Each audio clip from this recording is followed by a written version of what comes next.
Assalamualaikum warahmatullahi wabarakatuh. Perkenalkan, nama saya Salsabila Nasution. Di sini saya akan menjelaskan tentang hakikat, jenis pemilihan, dan pemanfaatan sumber belajar. Sumber belajar memainkan peran penting dalam meningkatkan efektivitas pembelajaran. Dalam dunia pendidikan, sumber belajar mencakup berbagai bahan, alat, lingkungan, dan individu yang dapat membantu peserta didik memahami materi dengan lebih baik. Yang pertama yaitu di sini saya akan menjelaskan tentang hakikat sumber belajar. Sumber belajar adalah segala sesuatu yang dapat dimanfaatkan untuk memperkaya pengalaman belajar peserta didik, baik yang dirancang khusus untuk pendidikan maupun yang secara alami dapat digunakan dalam proses pembelajaran. Sumber belajar mencakup segala bentuk alat, bahan, lingkungan, dan manusia yang membantu dalam pencapaian tujuan pembelajaran. Sumber belajar berfungsi untuk yang pertama yaitu memfasilitasi peserta didik dalam memperoleh informasi baru. Yang kedua yaitu menyediakan pengalaman langsung yang mendukung pemahaman konsep. Yang ketiga, meningkatkan motivasi dan keterlibatan peserta didik. Yang keempat, mempercepat proses belajar dengan cara yang lebih baik, menarik, dan interaktif.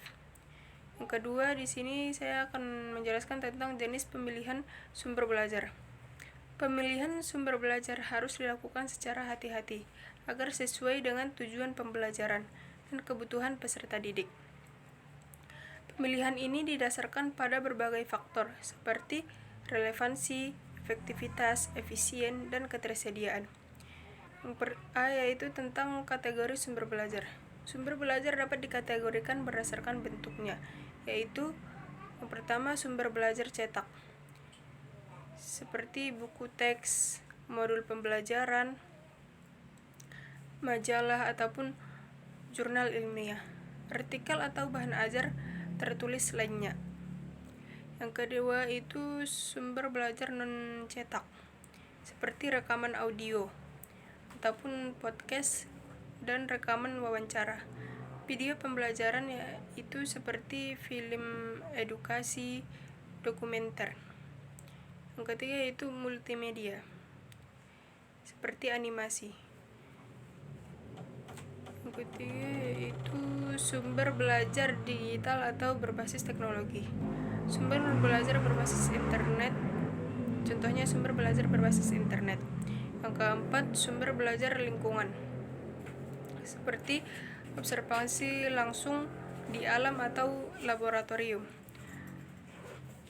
kunjungan ke museum, pameran, ataupun pusat sains, studi lapangan ke lingkungan sosial atau budaya tertentu. Yang kelima, sumber belajar manusia, seperti guru atau tenaga pengajar, narasumber, ahli dalam bidang tertentu, teman sebaya yang memiliki pengalaman belajar yang lebih baik. Yang seterusnya yaitu kriteria pemilihan sumber belajar. Pemilihan sumber belajar harus memperhatikan beberapa faktor, antara lain yaitu yang pertama, relevansi, yang dimana sesuai dengan kurikulum, tujuan pembelajaran, dan tingkat perkembangan peserta didik. Yang kedua yaitu validitas, memiliki informasi yang akurat, terpercaya, dan terkini. Yang ketiga, interaktivitas, yaitu memberikan pengalaman belajar yang menarik dan mendukung pemahaman.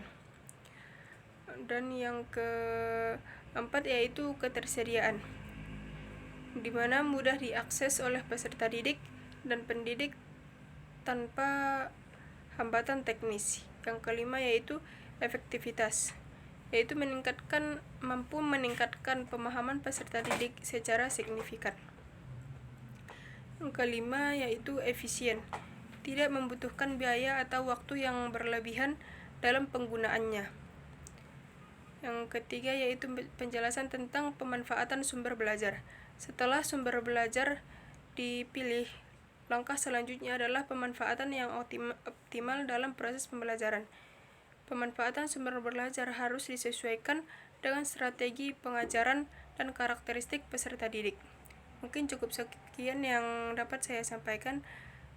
Saya ucapkan dengan salam. Assalamualaikum warahmatullahi wabarakatuh.